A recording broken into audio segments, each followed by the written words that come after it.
ఓం శాంతి. ఈరోజు మురళి 25/4/2026.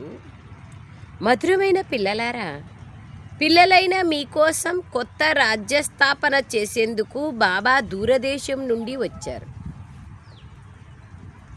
మన కోసం కొత్త ప్రపంచ స్థాపన, కొత్త రాజ్యం యొక్క స్థాపన చేసేందుకు వచ్చారు. ఇప్పుడు మీరు స్వర్గానికి అర్హులుగా అవుతున్నారు. బాబా వచ్చారు, మనం ఇప్పుడు స్వర్గానికి అర్హులుగా తయారు చేస్తున్నారు. స్వర్గంలోకి వెళ్తాం. బాబా దూరదేశం నుండి వచ్చారు. ప్రశ్న: ఏ పిల్లలకైతే శివబాబా పైన పూర్తి నిశ్చయం ఉంటుందో వారి గుర్తులేమి? జవాబు: వారు కళ్ళు మూసుకొని బాబా శ్రీమతం పైన నడుస్తూ ఉంటారు. కళ్ళు మూసుకొని అంటే ఏ ఆలోచన లేకుండా, ఏ ప్రశ్నలు లేకుండా నడుస్తూ ఉంటారు. ఏ ఆజ్ఞ లభిస్తే అది చేస్తారు. ఇందులో ఏదైనా నష్టం కలుగుతుందేమో అనే ఆలోచన కూడా వారికి రాదు. ఎందుకంటే ఇటువంటి నిశ్చయ బుద్ధి కల పిల్లల బాధ్యత బాబాది. వారికి నిశ్చయం యొక్క బలం లభిస్తుంది. వారి స్థితి అచలంగా, స్థిరంగా అయిపోతుంది. సో బాబా ఏమంటున్నారంటే, విశేషంగా వారు కళ్ళు మూసుకొని బాబా శ్రీమతం పైన నడుస్తూ ఉంటారు. వారికి ఏ ఆజ్ఞ లభిస్తే అది చేస్తారు. ఇందులో ఏదైనా నష్టం కలుగుతుందేమో అనే ఆలోచన కూడా వారికి రాదు. ఎందుకంటే ఇటువంటి నిశ్చయ బుద్ధి కల పిల్లల బాధ్యత బాబాది. బాబా పైన నిశ్చయం పెట్టుకుంటే తప్పకుండా వారికి ప్రాప్తి అనేది లభిస్తుంది. బాధ్యత అనేది బాబాది. వారికి నిశ్చయం యొక్క బలం లభిస్తుంది. వారి స్థితి అచలంగా, స్థిరంగా అయిపోతుంది. పాట: మీరే తల్లివి, మీరే తండ్రివి, మీరే సర్వస్వం. ఓం శాంతి. ఓం శాంతి. బాబా, ఈ మహిమ ఎవరిది? బాబా అడుగుతున్నారు. ఈ మహిమ ఒక్క బాబాదే కదా. ఇతడి గురించి పిల్లలైన మీకు తప్ప ప్రపంచంలో ఇంకెవరికీ తెలియదు. బాబా యొక్క మహిమ మనకు మినహా ఈ ప్రపంచంలో ఎవరికీ తెలియదు. ఇది ఉన్నతోన్నతుడైన తండ్రి మహిమ.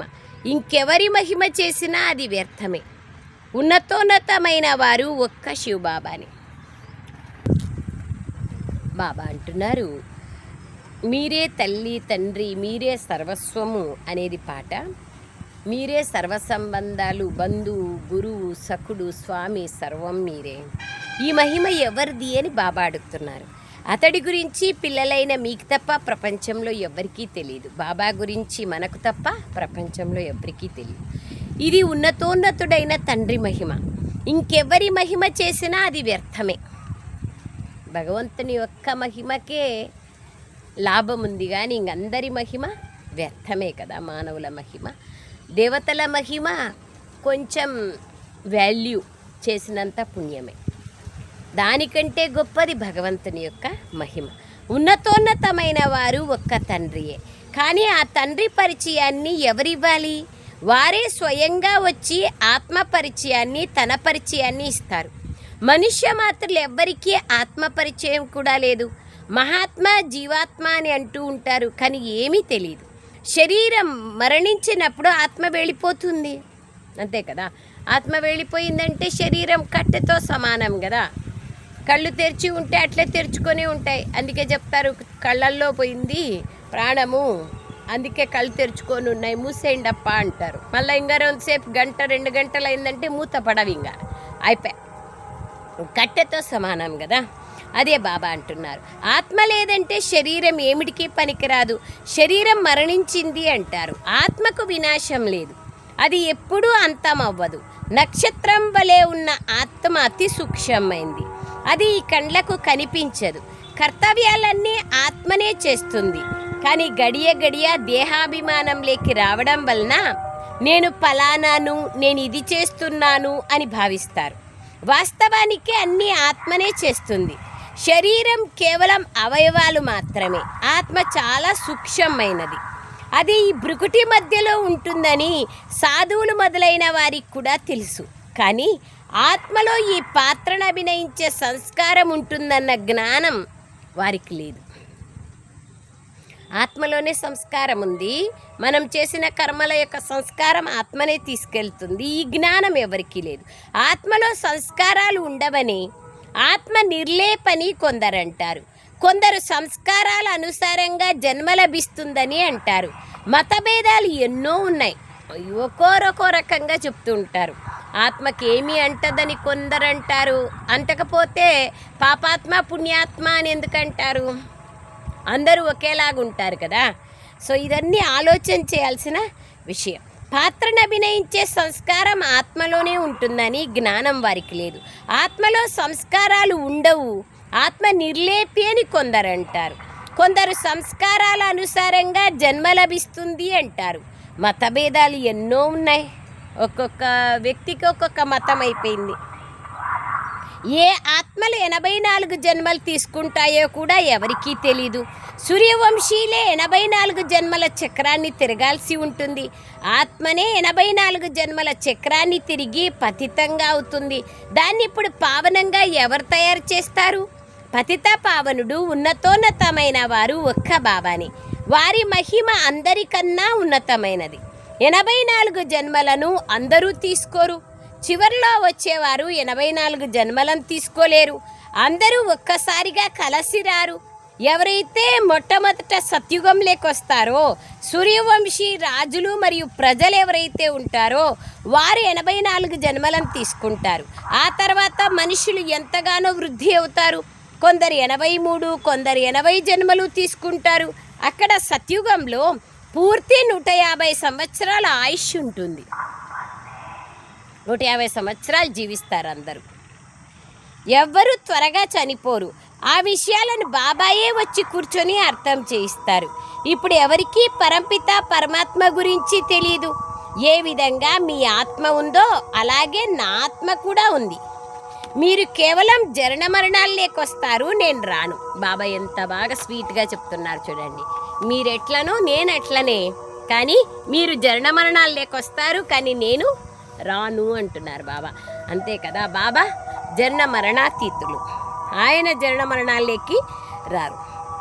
మిగతా దేహమున్న ప్రతి ఒక్కరూ జన్మ మరణ చక్రాల్లోకి రావాల్సిందే. బాబా అదే అంటున్నారు. ఎవరైతే మొట్టమొదట సత్యుగంలోకి వస్తారో, సూర్యవంశీ రాజులు మరియు ప్రజలు ఎవరైతే ఉంటారో వారు 84 జన్మల్ని తీసుకుంటారు. ఆ తర్వాత మనుషులు ఎంతగానో వృద్ధి అవుతారు. కొందరు 83, కొందరు 80 జన్మలు తీసుకుంటారు. అక్కడ సత్యుగంలో పూర్తి 150 సంవత్సరాల ఆయుష్ ఉంటుంది. అందరూ నిర్ధారితమైన సమయంలోనే శరీరం వదులుతారు. శరీరం వదిలినా భజంత్రీలు వాయిద్యాలు మారుమ్రోగుతాయి. శరీరం తీసుకున్నా జన్మించినా వాయిద్యాలు మ్రోగుతాయి. అంత సుందరమైన ప్రపంచం. అందుకే అక్కడ ఏడవరు, ఎవరు త్వరగా చనిపోరు. ఇక్కడలాగా ఏం బతుకుతారో లేదో, పోయినారంటే మళ్ళీ ఇంటికి వచ్చే వరకు గ్యారెంటీ లేదు, అట్లా లేదు. ఆ విషయాలను బాబాయే కూర్చొని అర్థం చేయిస్తారు. ఇప్పుడు ఎవరికీ పరమపిత పరమాత్మ గురించి తెలీదు. ఏ విధంగా మీ ఆత్మ ఉందో అలాగే నా ఆత్మ కూడా ఉంది. మీరు కేవలం జనన మరణాల్లోకి వస్తారు, నేను రాను. ఎప్పుడైతే పతితులుగా అవుతారో అప్పుడే నన్ను పిలుస్తారు. బాగా దుఃఖితులుగా అయినప్పుడు నన్ను పిలుస్తారు. ఇప్పుడు శివబాబా పిల్లలైన మిమ్మల్ని చదివిస్తున్నారు. పరమాత్మ వస్తున్నారని ఎలా నమ్మాలి అని కొందరు అంటారు. జ్ఞానంని బట్టి నమ్మచ్చు, వైబ్రేషన్లను బట్టి నమ్మచ్చు, ఆధ్యాత్మిక ఉన్నతిని బట్టి, ప్రగతిని బట్టి నమ్మచ్చు. ఓ పతిత పావన రాండి అని అందరూ పిలుస్తారు. ఇప్పుడు అతడు నిరాకారుడు. అతడికి తన శరీరం అంటూ ఏమీ లేదు. అతడు పతిత ప్రపంచంలోకి రావాల్సి ఉంటుంది. పావన ప్రపంచంలోకైతే రారు కదా. ఈ విధంగా అర్థం చేయించాలి. ఆత్మ ఏ విధంగా చిన్నగా ఉంటుందో అలాగే పరమాత్మ కూడా చిన్నగా ఉంటారు. కానీ అతడు మనుష్య సృష్టికి బీజరూపుడు మరియు జ్ఞాన సాగర్లని కూడా అర్థం చేయించాలి. మీరు నన్ను పరంపిత పరమాత్మ అని అంటారు, పిలుస్తూ ఉంటారు. మరి నేను తప్పకుండా వస్తాను కదా అని బాబా అంటున్నారు. దూరదేశంలో ఉండేవారు పరాయా దేశంలోకి వచ్చారు అని పాట పాడతారు కదా. ఇప్పుడు మనం పరాయా దేశం అనగా రావణ్ణి దేశంలో ఉన్నామని బాబా ద్వారా మనకు తెలిసింది. సత్య త్రేతాయుగాల్లో మనం ఈశ్వరీయ దేశంలో అనగా మన దేశంలో ఉండేవాళ్ళం. సత్యుగంలో సత్య త్రేతాయుగాల్లో మన దేశంలో అంటే దేవతల రాజ్యంలో ఉండేవాళ్ళం.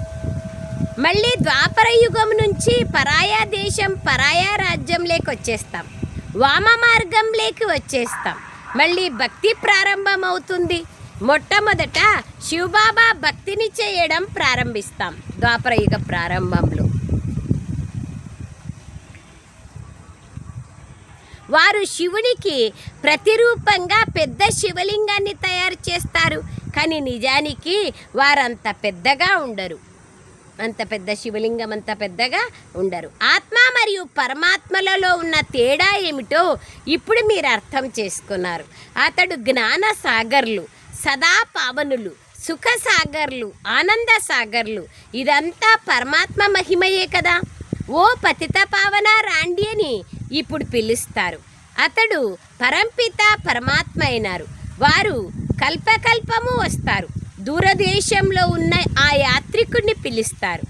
అతడి మహిమను గాయనం చేస్తారు. బ్రహ్మ సరస్వతులనైతే పిలవరు కదా, భగవంతుడినే పిలుస్తారు. కానీ బ్రహ్మ సరస్వతి రాండి అని ఎట్లా పిలుస్తారు? అసలే పిలిచారు. నిరాకారుడైన పరమాత్ముడినే పిలుస్తారు. పరమాత్మ తండ్రి రాప్ప అని. దూరదేశంలో ఉండే తండ్రి ఇప్పుడు పరాయా దేశంలోకి రాండి అని పిలుస్తారు. ఎందుకంటే అందరూ పతితులుగా అయిపోయారు. ఎప్పుడైతే రావణ రాజ్యం అంతం కానున్నదో అప్పుడే నేను వస్తాను. నేను సంగమ యుగంలోనే వస్తాను. ఇది ఎవ్వరికీ తెలియదు. అతడు పరమాత్మ, అతడు ఒక బిందువు అని అంటారు. ఆత్మయే పరమాత్మ, పరమాత్మయే ఆత్మ అని ఈ రోజుల్లో అంటున్నారు. ఆత్మయే పరమాత్మ అయితే ఇంకా ఎవరిని జ్ఞాపకం చేసుకోవాలా? పాపాలు ఎందుకు చేస్తున్నారు? మరి పరమాత్మ నాలో ఉంటే పాపాలు ఎట్లా చేస్తాను? ఆలోచించే మాట కదా. కానీ ఆత్మ పరమాత్మగా కాదు, ఆత్మ పరమాత్మ వేరువేరు. ఇరువురి రూపం ఒకేలాగా ఉంటుంది. కానీ ఆత్మ పతితంగా అవుతుంది. 84 జన్మల పాత్రను అభినయించాల్సి వస్తుంది. పరమాత్మ జనన మరణ రహితుడు. ఆత్మయే పరమాత్మ అని అన్నట్లయితే సతోప్రధానుడైన పరమాత్మ తమోప్రధానంలోకి ఎందుకు వస్తారు? ఇది జరగడానికి వీల్లేదు. నేను సర్వాత్మల సేవ చేసేందుకు వస్తాను, నేనే జన్మిస్తాను అని కూడా బాబా అంటారు. నేను జన్మిస్తానని కూడా అనడానికి వీల్లేదు. ఆయన పరకాయ ప్రవేశం చేస్తారు, పాత శరీరంలో వస్తారు. ఆయన మనలాగా మనుష్యులలాగా గర్భంలో ప్రవేశించరు. నేను సర్వాత్మలకి సేవ చేసేందుకు వస్తాను. నరకవాసులను స్వర్గవాసులుగా చేసేందుకు వస్తాను. తమ స్వర్గస్థాపన చేసేందుకు బాబా పరాయా దేశంలోకి వచ్చారు. ఆ తండ్రియే వచ్చి మనల్ని స్వర్గాధిపతులుగా తయారు చేస్తున్నారు. ఆత్మల పాత్ర వేరువేరు. ఇది కూడా బాబా అర్థం చేయించారు. ఆత్మ జనన మరణ రహితమైనది. ఆత్మ తప్పకుండా వస్తుంది. కావుననే శివరాత్రిని జరుపుకుంటారు. పరమాత్మ తప్పకుండా వస్తారు. కానీ ఎప్పుడు వస్తారో, ఎవరిలో వస్తారో ఎవరికీ తెలియదు. తెలియకుండానే శివ జయంతిని జరుపుకుంటూ వచ్చారు. స్వర్గస్థాపన చేసేందుకు తప్పకుండా సంగమయుగంలోనే వస్తారు కదా. పతితులను పావనంగా చేసేందుకు తప్పకుండా సంగమయుగంలోనే రావాలి. స్వర్గస్థాపన అనగా పావన సృష్టి స్థాపన స్వయం పరమాత్మ వచ్చి చేస్తున్నారు. మరి తప్పకుండా పతిత ప్రపంచంలో రావాల్సి పడుతుంది. పతిత ప్రపంచ వినాశం జరగాల్సే ఉంటుంది.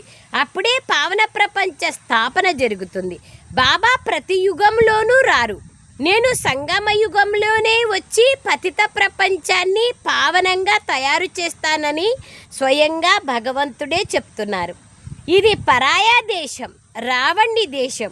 కానీ ఇప్పుడు రావణ రాజ్యం నడుస్తోందని పిల్లలకి తెలియదు, ప్రపంచంలో వాళ్ళకు తెలియదు, మనకు తెలుసు. అయితే తెలిసిన మనము కూడా నంబర్ వార్ పురుషార్థానుసారంగానే అర్థం చేసుకుంటాం. బాబా అంటున్నారు, ఎప్పటి నుండి రావణ రాజ్యం ప్రారంభమైందో ఎవరికీ తెలీదు. మొట్టమొదట ఆత్మ మరియు పరమాత్మల రహస్యాన్ని అర్థం చేయించాలి. అది ముఖ్యమైన విషయం. వారు కల్పం యొక్క సంగమ యుగంలో పావనంగా చేసేందుకు వస్తారని కూడా అర్థం చేయించాలి. ఈ పని ఒక్క శివునిది, కృష్ణుడిది కాదు. స్థాపన చేసిన తర్వాత కృష్ణుడు జన్మ తీసుకుంటారు. మొట్టమొదటి రాకుమారునిగా జన్మ తీసుకుంటారు సత్యుగంలో. సూర్యవంశీయులందరూ కిందికి దిగుతారు. వృక్షము సగం తాజాగా సగం పాతగా ఉండదు కదా, అందరూ శిథిలావస్థకి చేరుకుంటారు. కల్పం ఆయుష్ గురించి కూడా మనుషులకు తెలియదు. శాస్త్రాల్లో చాలా పెద్ద ఆయుష్ని చూపించేస్తున్నారు, లక్షల సంవత్సరాలు చేసేస్తున్నారు కదా. అందుకే బాబా అంటున్నారు, దానిని బాబాయే కూర్చొని అర్థం చేయిస్తారు. ఇందులో కూడా ప్రశ్నలు ఉత్పన్నమయ్యే అవకాశం లేదు. రచయిత అయిన తండ్రి సత్యంనే చెప్తారు. ఇంతమంది బీకేలు మేమందరం నమ్ముతున్నాము, కావున తప్పకుండా వారు ఉన్నారు కాబట్టే నమ్ముతున్నాము కదా. అది కూడా మనం చెప్పాల్సిన పని లేదు. ఆటోమేటిక్గా చాలామంది ఫాలో అవుతున్నారు అంటే తప్పకుండా అక్కడ ఏదో ఒక శక్తి ఉంటేనే కదా. వాళ్ళ జీవితాలు పరివర్తన అవుతున్నాయి అంటే ఏదో ఒక శక్తి ఉంటేనే కదా పరివర్తన అవుతారు. కాబట్టే నమ్ముతున్నాము కదా. మున్ముందు నిశ్చయం ఎప్పుడైతే కలుగుతుందో అప్పుడు అందరికీ అర్థమవుతుంది. బాబా అంటున్నారు, మొట్టమొదట దూరదేశం నుండి నిరాకారుడైన పరంపిత పరమాత్మ వచ్చారని అర్థం చేయించాలి.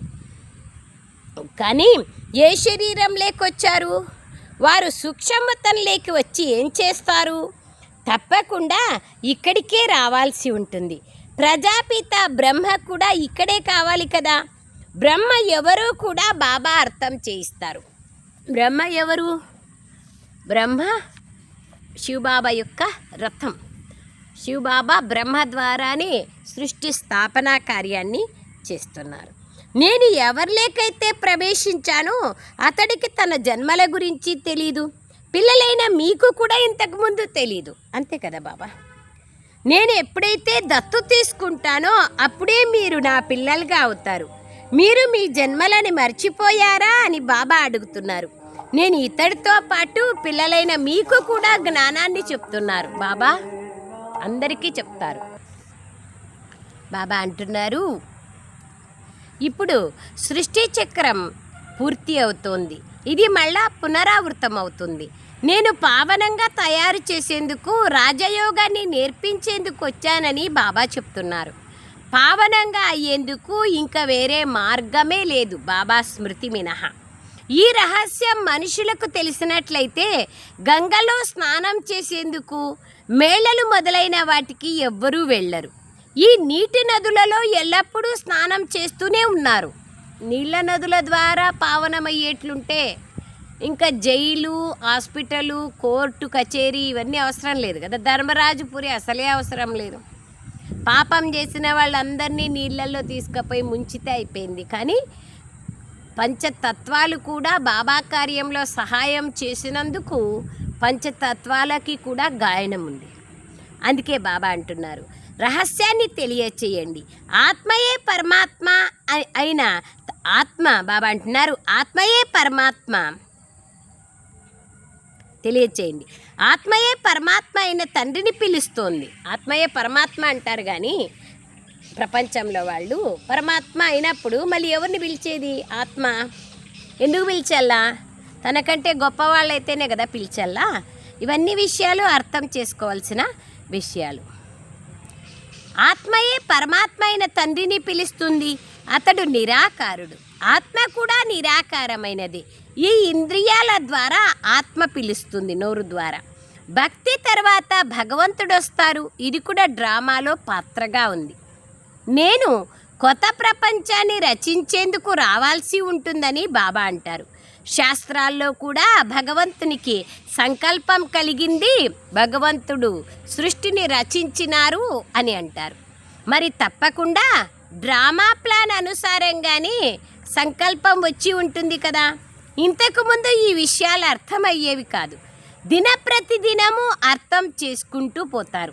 నేను మీకు కొత్త కొత్త గుహ్యమైన విషయాలను వినిపిస్తానని బాబా అంటారు. అలా వింటూ వింటూ అన్నీ అర్థం చేసుకుంటూ పోతారు. శివబాబా చదివిస్తున్నారని ఇంతకుముందు అనేవారు కాదు, ఇప్పుడు అన్నీ బాగా అర్థం చేసుకున్నారు. పిల్లలకు చెప్తున్నారు బాబా. ఇంకా అర్థం చేసుకోవాల్సింది చాలా ఉన్నాయి, ఎన్నో ఉన్నాయి. సముద్రంలో ఇసుక రేణువులో 1,00,000 వంతు అర్థం చేసుకున్నాము. ఇంకా అర్థం చేసుకోవాల్సినవి లెక్కలేనన్నీ ఉన్నాయి.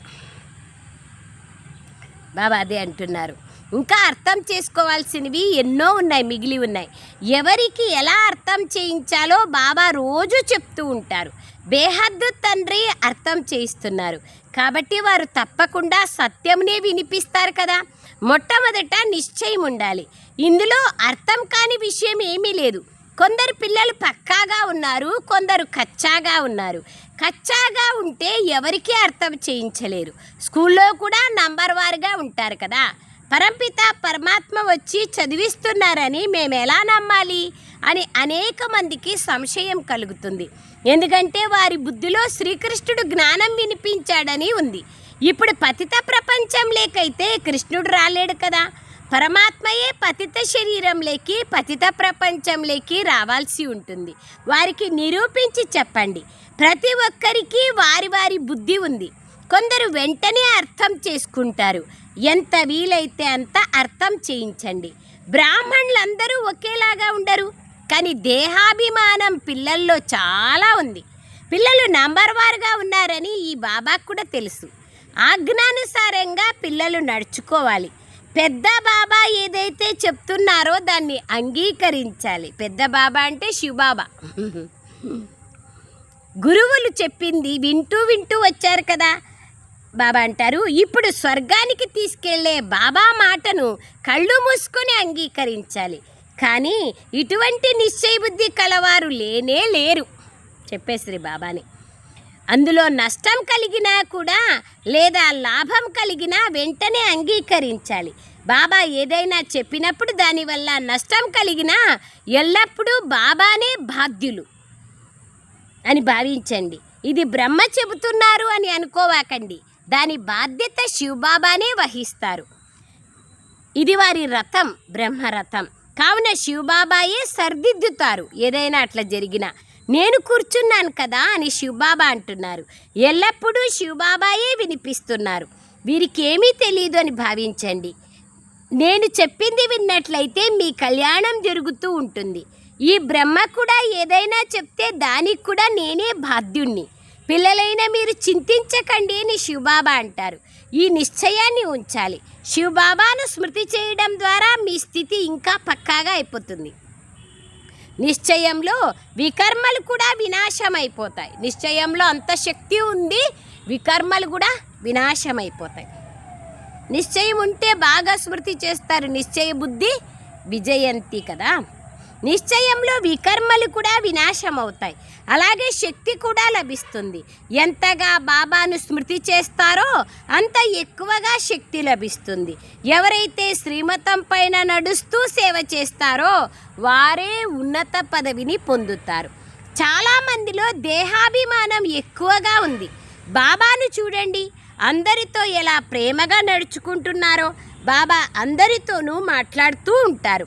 మీరు క్షేమంగా ఉన్నారా అని బాబా అందరినీ అడుగుతారు. ఏ కష్టము లేదు కదా అని అంటారు. పిల్లలపైన బాబాకు చాలా ప్రేమ ఉంది. బేహద్దు తండ్రికి పిల్లలపైన చాలా చాలా ప్రేమ ఉంది. ఎవరు ఎంతగా శ్రీమతం పైన సేవ చేస్తారో దాని అనుసారంగా వారిపైన ప్రేమ ఉంటుంది. ఇంపార్టెంట్ అది. సేవలోనే లాభం ఉంది. సేవలో ఎముకలను సైతం ఇచ్చేయాలి. ఎముకలు వద్దులే, సమయం ఇస్తే చాలు. ప్రతి పనిని చేస్తూ ఉంటే వీరు ఫస్ట్ క్లాస్ అయిన పిల్లలు అని బాబా భావిస్తారు. వారు బాబా హృదయాన్ని గెలుస్తారు. కానీ నడుస్తూ నడుస్తూ కొందరిపైన గ్రహచారం కూర్చుంటుంది. మాయ ఎదుర్కొంటుంది కదా, అప్పుడు గ్రహచారం కూర్చుంటుంది. రకరకాల గ్రహచారం. బాబా అంటున్నారు, జ్ఞానాన్ని తీసుకోలేరు. కొందరు కర్మణా సేవను అలసట లేకుండా చేస్తారు. బోలా భండారా అని అందరూ మహిమ చేస్తారు కదా బోలిదాదీని. కేవలం వాచా సేవనే సేవ కాదు కదా, అన్ని ప్రకారాల సేవ సేవనే. మన ముఖము ద్వారా, నడవడికల ద్వారా, మనస్సు ద్వారా అందరు ఆత్మలకి కళ్యాణం కావాలి, శ్రేష్ఠ సంకల్పాల ప్రకంపనాలను వ్యాపింపచేసేది కూడా సేవనే కదా, నిభాయించేది కూడా సేవనే. అదే బాబా అంటున్నారు, బోలా బండారి దాదీని అందరూ మహిమ చేస్తారు కదా. దాది అసలు బాబా వచ్చినా కూడా బాబాని కలిసేకి వెళ్ళరు. ఓం శాంతి భవన్లో దాది బండారాలోనే ఉంటారు, కిచెన్లోనే. ఇటువంటి బాబా అంటారు, అందరినీ సుఖధామానికి యజమానులుగా చేయడమే మీ పని. ఎవరికీ దుఃఖాన్ని ఇవ్వకూడదు. జ్ఞానం లేకపోతే చాలా దుఃఖాన్ని ఇస్తారు. ఎంత అర్థం చేయించినా అర్థం చేసుకోరు. మొట్టమొదట ఆత్మ పరమాత్మల గురించి అర్థం చేయించాలి. ఆత్మలో 84 జన్మల అవినాశి పాత్ర ఎలా నిండి ఉందో చెప్పాలి. అది ఎప్పుడూ మారదు. డ్రామా రచింపబడి ఉంది. ఈ నిశ్చయం ఉన్నవారు ఎప్పుడూ చెలించరు. ఎంతోమంది కదిలిపోతారు, చెలిస్తారు. చివర్లో ఎప్పుడైతే ఈ అడవికి నిప్పు అంటుకుంటుందో అప్పుడు అందరూ సమాప్తమైపోతారు. కొంతమంది అచలంగా కూడా అయిపోతారు. ఇప్పుడు చాలా యుక్తిగా అర్థం చేయించాలి ప్రపంచంలో వాళ్ళకి. మంచి మంచి పిల్లలు సేవలో ఉంటారు, బాబా హృదయాన్ని గెలుస్తారు, చాలా వేగంగా ముందుకెళ్తూ ఉంటారు, చాలా కష్టపడతారు. వారికి సేవ చేయాలన్న అభిరుచి చాలా ఎక్కువగా ఉంటుంది. ఎవరిలో ఏ గుణం ఉంటుందో దాన్ని బాబా వర్ణిస్తారు కదా, అంతే కదా. అదే సేవ అని కాదు, ఏది ఎవరిలో ఏ గుణం ఉంటే అది బాబా వర్ణిస్తారు. अच्छा मीठे मीठे सिखलदे बच्चों प्रति माता पिता बाप दादा का याद प्यार और गुड मॉर्निंग. रूहानी बाप की रूहानी बच्चों को नमस्ते.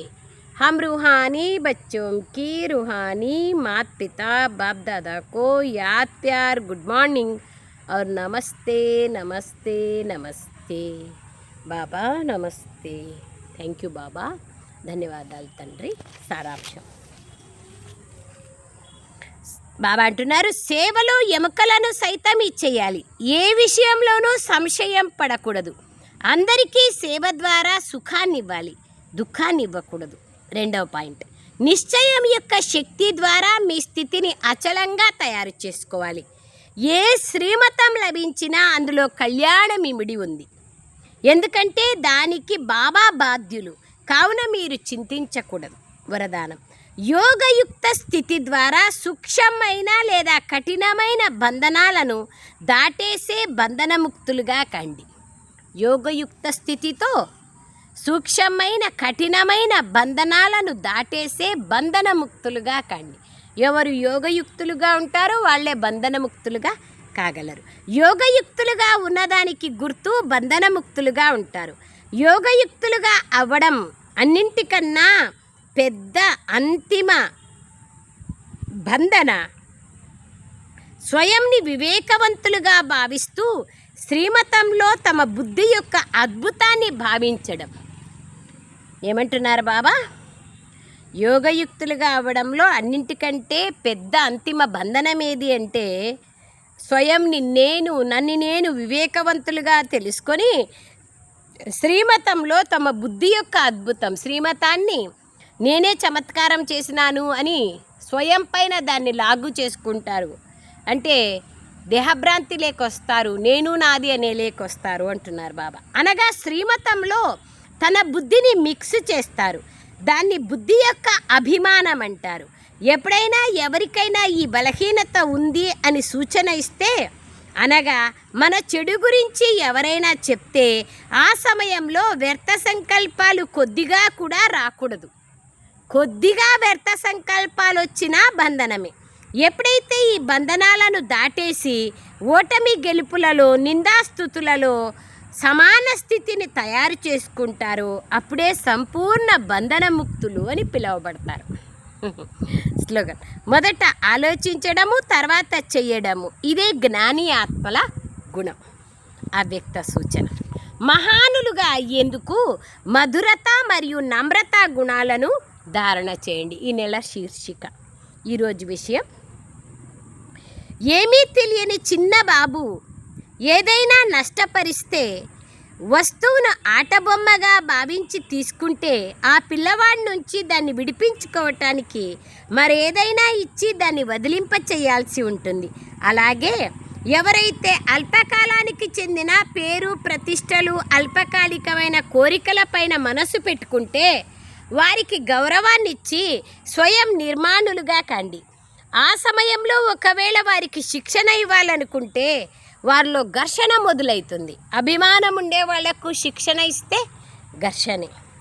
కనుక అటువంటి సమయంలో యుక్తియుక్తమైన నడవడిక ద్వారా పరోపకారులుగా ఈ క్షమాభావంతో వారికి గౌరవాన్నిచ్చి ముందుగా వారిని వివేకవంతులుగా చేయండి. ఇలా చేయడం వలన ఈ విషయం నష్టపరిచేది అని వారు స్వయమే భావిస్తారు. మనం గమ్మనుంటే వాళ్ళే అర్థం చేసుకుంటారు. లేకపోతే మనం చెప్పేది కూడా అవసరంలా మనసులోకి కూడా తీసుకురాకూడదు. అచ్చా. ఓం శాంతి. థ్యాంక్ యూ బాబా. Thank you.